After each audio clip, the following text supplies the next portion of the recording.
বলছি লক্ষণ, সর্বপ্রথম তুমি ভুল করেছো, অন্যায় করেছো। আমার বিনা অনুমতি ছাড়া আমার অসংখ্যে প্রবেশ করেছো, ভুল অন্যায় করেছো, তোমায় ক্ষমা করে দিলাম।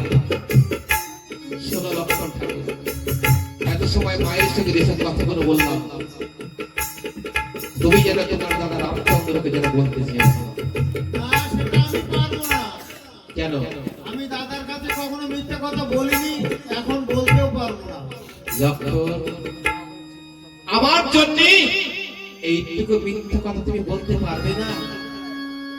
বুঝে না, আমার দেবতুল্য দাদার সঙ্গে কোনদিন মিথ্যা কথা বলেনি, আর আজকে এত বড় মিথ্যা কথা কিভাবে গোপন রাখবো বলো?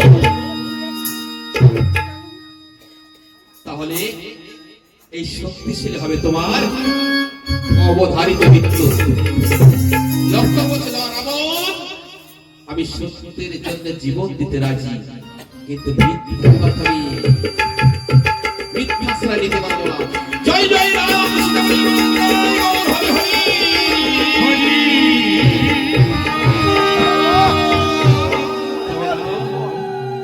এই শক্তিশালী হবে তোমার অবধারিত মৃত্যু। রাবণ ধনুকে জুড়েছে বীর সেবক শক্তিশালী, আর একটা ছিল ভাই লক্ষণ আকুল কণ্ঠ দিয়ে বলছে, কোথায় আছো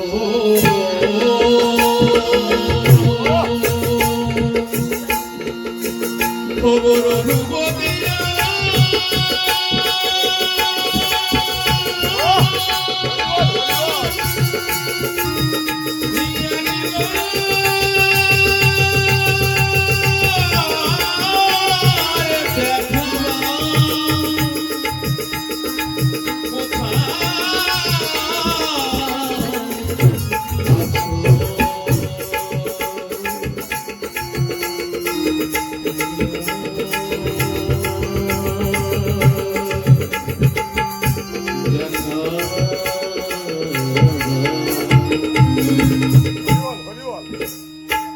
জীবনে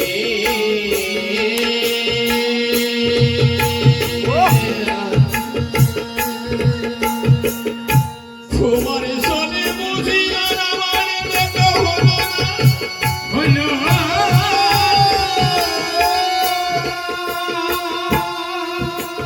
আমার জানে বলনি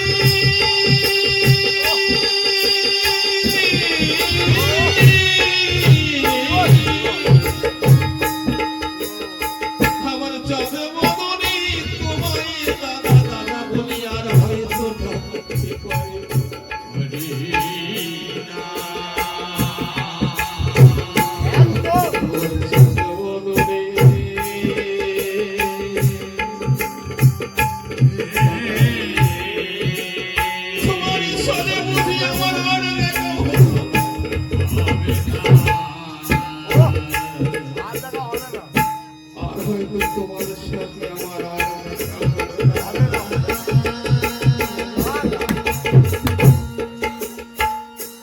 তোমার সাথে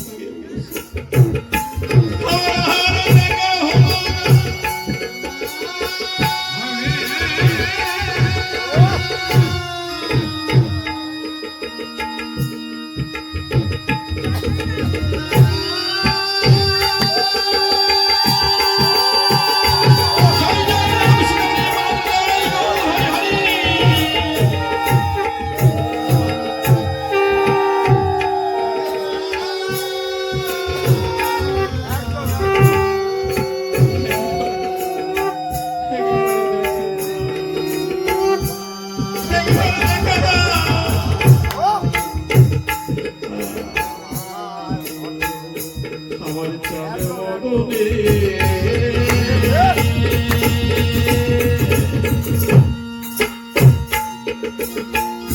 তোমায় আমি দাদা দাদা বলে কোনদিন হয়তো ডাকতে পারিব না।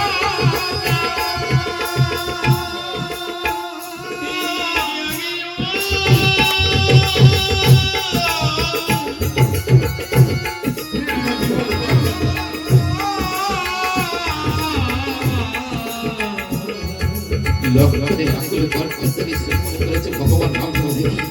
দেখি একদিকে লক্ষণ আদর ধরে চলেছে আর একদিকে আমার ছোট ভাই লক্ষণ আকুল কণ্ঠকে দেখছে দাদা করছে একবার দেখা সঙ্গে সঙ্গে ভগবান রামচন্দ্র সেই শক্তিশালী সামনে এসে দাঁড়িয়ে দুটো হাত জড়ো করে বলছে আরে শোনো শোনো ওই শক্তিশালী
আমার ভাই লক্ষণ সত্যি করতে পারে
রামচন্দ্র ভাইয়ের চিন্তা ভাবনা করতে ঐশ্বর্যন্ত হয়ে জ্ঞান হারিয়ে ফেলেছে রামচন্দ্র লক্ষ্যপতি শক্তি আমার দাদা চৈতন্য হয়ে আছে এই সুযোগে তুমি আমার মুখকে প্রদর্শ করেছে আমার দাদা যদি জ্ঞানে ফিরে পায় আর করতে পারে এত বলি শক্তি সেবা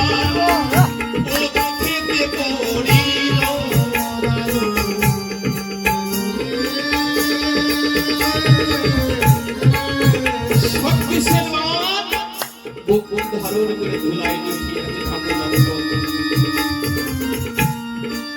এবার কিছু সময় পরে ভগবান রামচন্দ্র চৈতন্য জ্ঞান ফিরে ফিরে দেখছে বানর ভল্লুকরা সব যায় সেল ধরে না নেয় আমার পিছনে আসে সবার শেষে পবন পুত্র হনুমান দিয়ে সেল একটু হাত দিয়ে নাড়া দিয়ে আমার পিছনে চলে আসে রামচন্দ্র মনে মনে চিন্তা করছে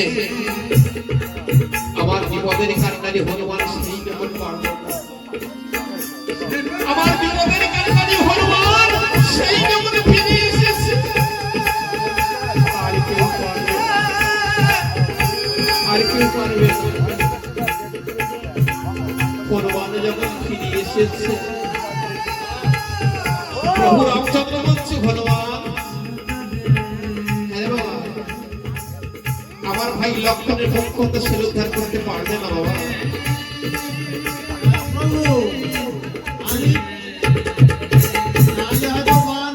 তুলতে পারতাম কিন্তু টানের যে আঘাত সেই আঘাত যদি ঠাকুর লক্ষণ সহ্য করতে না পারে প্রাণ দেওয়ার ক্ষমতা তো আমার নেই, হরি বল হরি বল। ওই জন্য আমি পারবো না। বলছে প্রভু আমি পারতাম, পারিনি কেন জানো? যদি কোনো একটা অঘটন ঘটে যায় সবাই বলে আরে মনের মরকুট পারিবি না, এমন কাজ কেন করতে গেলি? এই জন্য আমি পারিনি প্রভু, এই জন্য আমি পারিনি প্রভু, ফিরে এসেছি। রামচন্দ্র সদা বিভীষণ প্রতি স্পর্ধা, আমার ভাই লক্ষ্মণ, আমার ভাই লক্ষ্মণ সারা জনমের মতো হারিয়ে ফেলবে, আমার ভাই লক্ষ্মণ সারা জনমের মতো হারিয়ে ফেলবে, আর হয়তো ফিরে পাবো না। রামচন্দ্র ভাই লক্ষ্মণকে বলে দিয়ে বলছে আরে ওঠো রে, ওঠো রে ভাই